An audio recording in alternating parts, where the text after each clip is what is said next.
সোণাপুৰৰ মিলনপুৰত জলজীৱন মিছনৰ পানী সংৰক্ষণ কৰা টেংকিত ফাট। টেংকি ফটাৰ ফলত বুজন পৰিমাণৰ পানীৰ অপচয় হয়।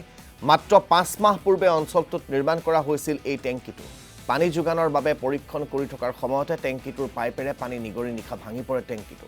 কেইবাটাও ঘৰ আৰু পথ পানীৰে উপচি পৰাত আতংকিত হৈ পৰে স্থানীয় ৰাইজ। ঘটনাটোত কোনো লোক হতাহত হোৱা নাই বুলি এই ঘটনাই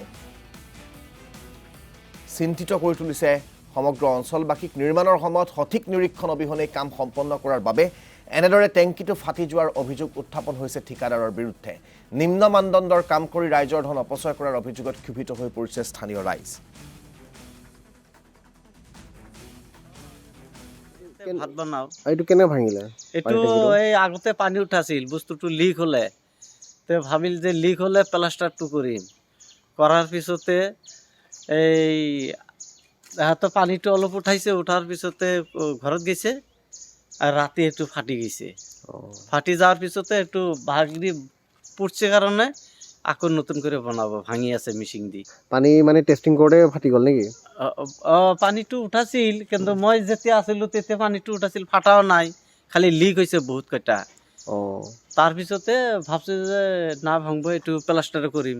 এই ৰাতি নিজে নিজে ফাটি গৈছে।